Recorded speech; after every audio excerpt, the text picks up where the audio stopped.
Okay, want to welcome everybody back to another episode of A Plateful of Insights here at Revive Wellness Radio. Today we are talking about all about fall and why September is the best time of health goals, which is something, we tend to think more around in January. And today we're really talking about how to incorporate it into a fall routine, how we go about doing that, and how to make the best of this type of season. Today, I am joined with two of my colleagues, two registered dietitians, Laura and Matthew. So we're going to welcome everybody today. As always, if this is your first time joining, we thank you for thanks for listening today. And if not, thanks for coming back. And if you like anything that you've heard, please make sure to share to anybody who also might find this topic interesting. Okay, first of all, I just want to introduce everybody, and I'm going to get everybody to say who you are. But I am Andrea Shekel. I'm a registered dietitian and clinical lead here at Revive. And Laura, do you want to go next? Yes, for sure. So this is my first time on a plate full of insights. So happy to be here. But I'm Laura. I'm also a registered dietitian working at Revive. And yeah, I don't know any other fun things that you guys talk to your people about. I don't know. Laura, how about you tell our listeners, because you are new to us, how about you tell your listeners what your area of practice is? For sure. So I specialize in gut health, cancer nutrition, and also building healthy food relationships. Awesome. All great things. And Matthew. I am Matthew. I'm also a dietitian at Revive Wellness, and I mostly work in the areas of chronic disease, food allergies and intolerances, as well as pediatrics. Okay, right on. Okay, so let's get into this. Even though we have lots of different specialties, today's topic that we're going to talk about really applies to a lot of people. And one of the things I sometimes see is, this falling back into routine. I've seen that on actually quite a few billboards.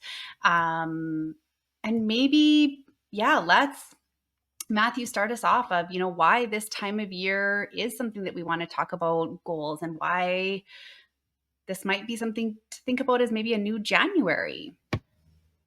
Yes, so to start, like you said at the beginning, January is often thought of as the right time or the typical time to try to make changes with routines or with health, whether it be nutrition, fitness, or anything else.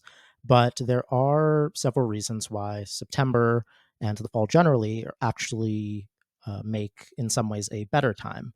And the first is that September, for a lot of people, is it's essentially a time of returning back to routines or starting new routines with things that are already normally happening. So the end of vacation time, the return to work or to school, where things are already becoming going to work towards being more structured, being a return to just more traditional or routine patterns that people are doing in terms of whether it be um, back to a normal work schedule, back to a normal school schedule, back to consistent habits in terms of even maybe things like uh, more regular sleeping habits, things like that.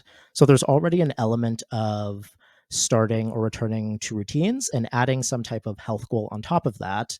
It can be somewhat of a natural time where that would work. Yeah, definitely. These are all things that tend to come up this time of year. And I even think, school is in kids, but also university students who might be even new to creating routines, as well as a transition period between the summer into the fall. There's also kind of this little bit of chaos or loss of routine even within there to this transition season for sure. Well, let's talk a little bit about it then. So let's talk a little bit about when we think about goals. Um, Laura, what would be something that you think that people should start thinking about this time of year? What would be yeah, let's start off with something you think would be good to talk about. Yeah, I mean, thinking of myself, and this comes along with like the fall weather, and you guys have been aware of this, lots of like fall harvest and produce and stuff going on. So in my backyard, I have three apple trees. So that's been kind of nice, honestly, for me making my goals, like just being a little bit more like intentional with activities like at the end of the day after work. Um, Finding some activities to keep myself moving and stuff like that and incorporating them into the new season. So I've been doing a lot of apple harvesting, so that's been keeping me active. And yeah, just like working on like sustaining some of that produce, like canning all that stuff. I find that's been like really beneficial to just reflect on for sure, be grateful for all of that extra produce, even though it's causing me a lot of work. Um, and yeah, just kind of keep myself moving throughout the day after sitting throughout most of the day and being sedentary has been really awesome. That's Laura, you bring up such a good point around, the seasonal switch, seasonal produce, which I know as dietitians, we talk a lot about, trying to look for things in season. So other than apples, which, yeah, we are definitely in apple season. Yeah, Matthew, what are some other, vegetables to kind of add to our goals over this? I mean, maybe even trying or some experimenting with? What are some of the fall things that you recommend? For fall, you said in terms of different produce? Yeah, things that are more generally in season at this time. So things like some squashes, even things like more seasonal pumpkin type things in that time of year. Yeah, squashes.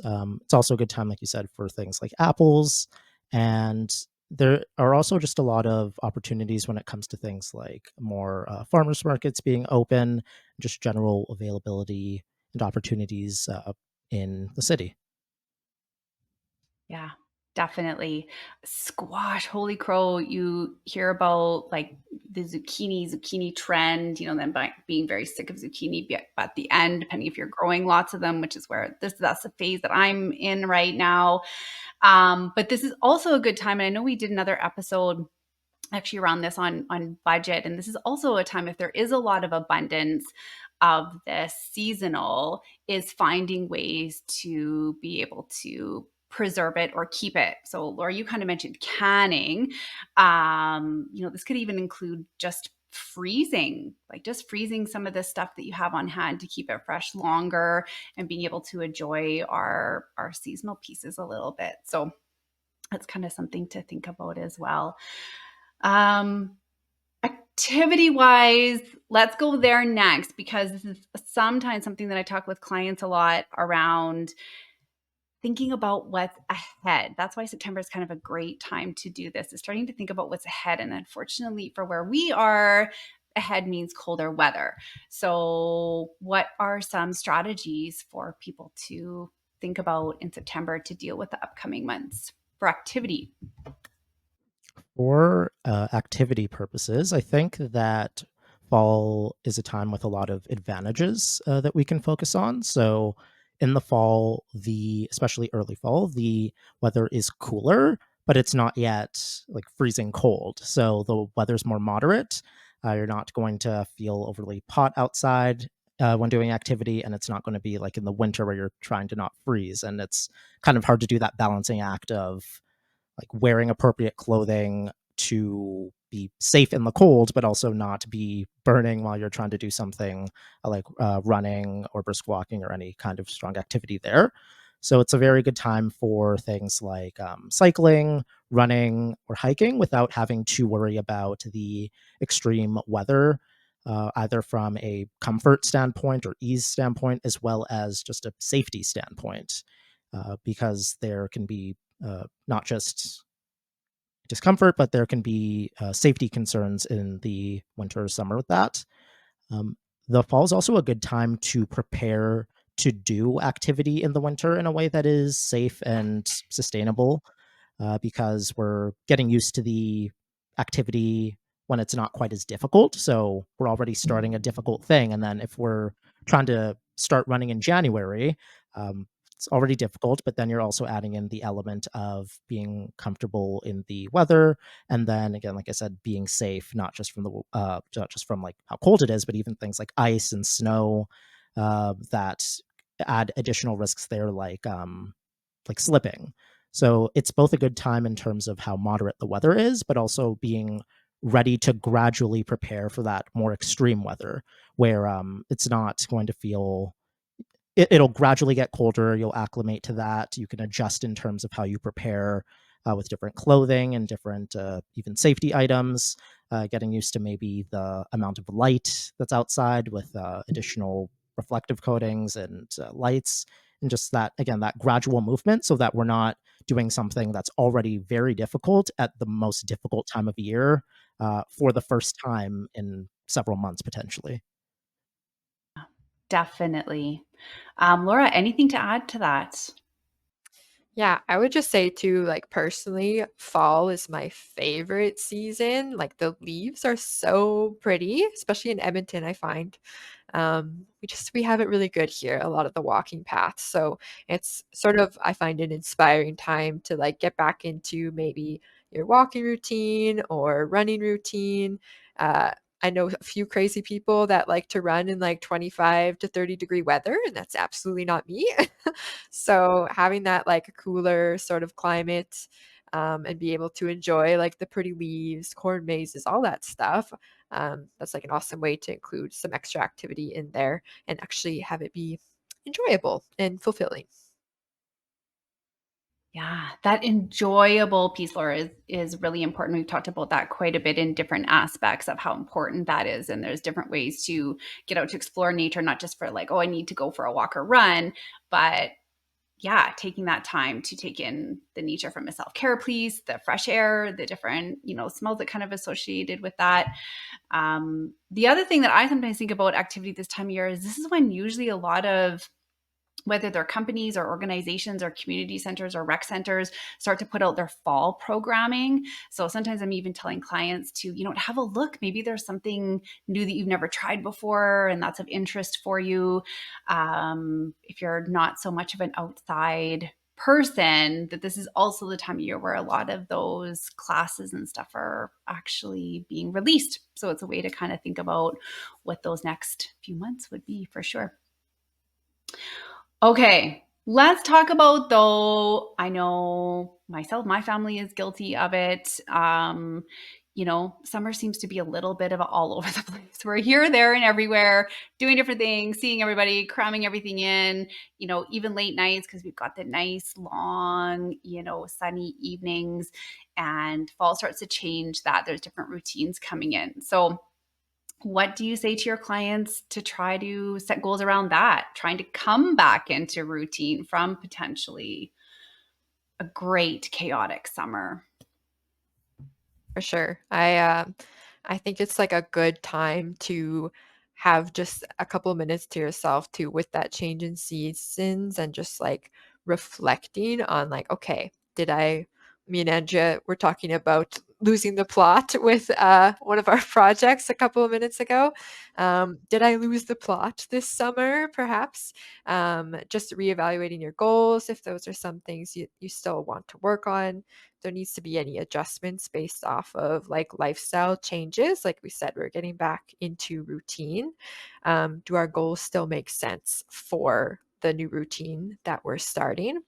Yeah, and just kind of reflecting on what can I do to help myself out, right? And benefit from it.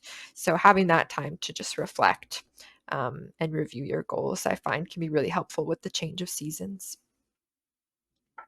Yeah, I love that. Matthew, anything to add to that?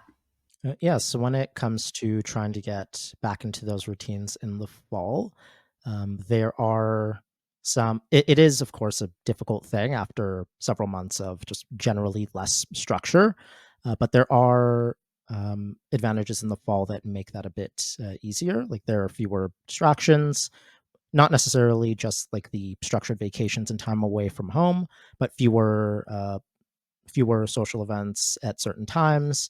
And it's also there are less disruptions to normal routines like things like sleep, which can be foundational to some of the other goals that someone might be trying to set at this time of year?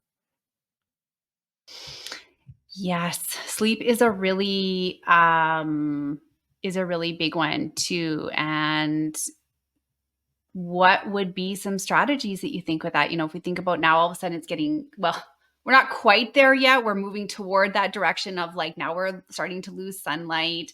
Our days are getting shorter. Um, Not that sunlight anymore, which can be disruptive for sleep because it is on the opposite end, right? With its brighter, this is all backwards. Brighter in the spring means sometimes it's harder to sleep because things aren't as dark and such. So, what are some tips to get back into a good sleep routine? Some things that can help there relate to what you were saying there about sunlight. So, trying to regulate back to that kind of routine where in the morning, depending on things like when we're starting work, the amount of additional time we have in the morning, trying to have some exposure to the sun at that time of day, and then trying to limit that later in the day, a couple of hours before going to sleep. And that doesn't apply to just the natural light exposure, like from sun, but also things like limiting screen usage later in the day if we can, so that that also doesn't interfere with those when we're trying to get back to those regular sleep routines. Very good points. Laura, any other points to add around getting back into a sleep routine? I'll say I honestly find it much easier in the fall to get in a sleep routine because it's just like much cooler. If you're not one of the lucky ones that has air conditioning during the summer months, this is an awesome time where you can actually cool down your bedroom and be able to fall asleep quicker. So open up a window or two and be able to actually, yeah, have a good relaxing sound sleep because that really, really helps for sure. Awesome. Okay. All right. Next piece kind of that comes with the fall, and this is also another part. It's like, oh, I don't want to think about this, but it always seems to circle around is we know that this is also kind of the start marking the holiday season. This is sometimes also where we have kind of a lull with the pickup of other things. So sometimes this is everything from going more into our holidays, but also if I think about as a parent myself, this is like new activities coming in as well. This is the start of the fall things that come into place. Um, how do we start adding in that mindset without being overwhelming to go, oh my gosh, I can't think about December right now?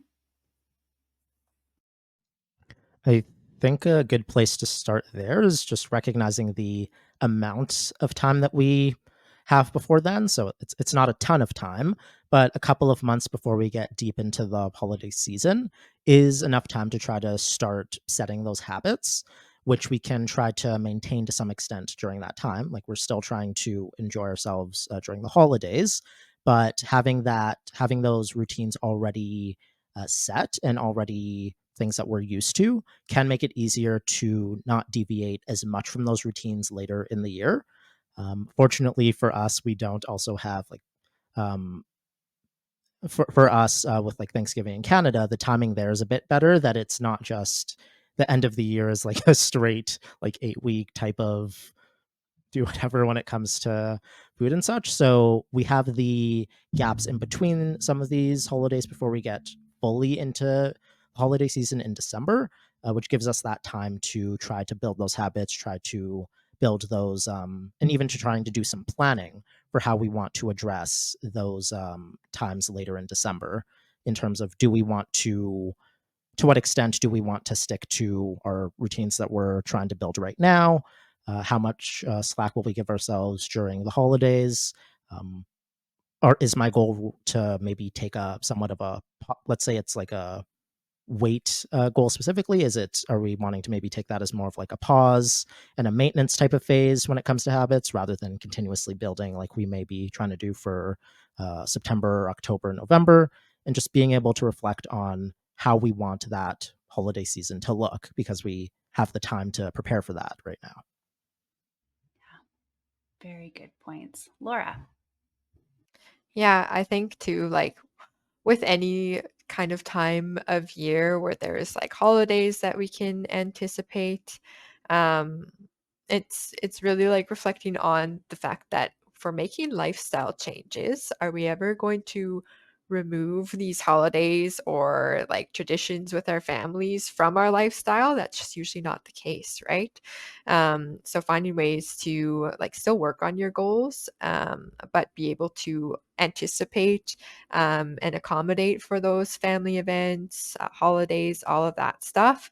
It's not an all or nothing kind of mindset, right? So we can absolutely continue to work on our goals.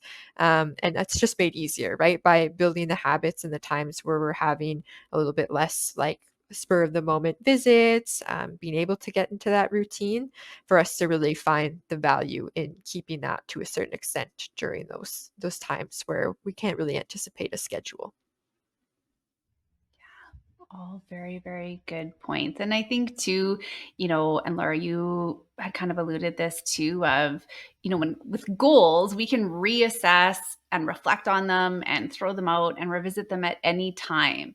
So for people who are maybe thinking about setting goals, to maybe not even think that far in the future yet. Maybe just start with thinking, what can I do in the next 2 weeks? And then deciding, okay, is this something I can continue on for the next 2 weeks after that? And then to build that habit in. So then when things do happen, whether it be holidays or whatever, then there's kind of a baseline to go back to, okay, you know what, this did work, or just reassessing more often on what's serving its purpose anymore too. That's something I talk to my clients about as well. Okay. Okay. As a dietitian who speaks a lot to my clients living with health conditions of all kinds, the fall is also a really great place to think about our medical care, our medical self. So yeah, do either of you have any thoughts on that or what we can recommend to clients who are living with health conditions? Yeah, I think it's a good time because we're getting back into that routine. Like, um, I find that all my appointments, like those yearly ones, like even your like dental hygiene appointments, those all kind of happen like in the fall, when everybody's back in town, not out for holidays and stuff like that. So it does kind of give that sort of, how would I explain it? Like, when the seasons change and it just feels different, it gives the sort of appointments feeling to me. So that can be a good thing for sure, just to prepare yourself for doing so. And yeah, I know doctors are anticipating that as well for sure. So it's a good time to get booked up, and plan that out so that you can get your time in. Awesome. Matthew, what about you?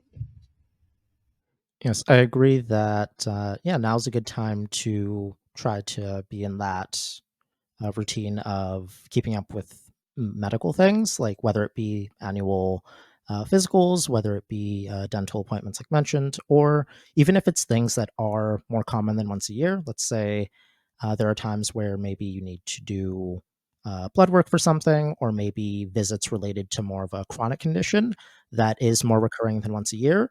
Ensuring that we're keeping up with that as well, because this time of year is also where things like more illness, like things like cold and flu, can even be more frequent. And it's not great if that's becoming an issue at the same time while not keeping up with maybe an existing issue. You really don't want those to be a big problem at the same time, because it does just pile up on one another and just makes things a lot harder. Makes it a lot harder to deal with each of those individual issues when they're occurring at the same time.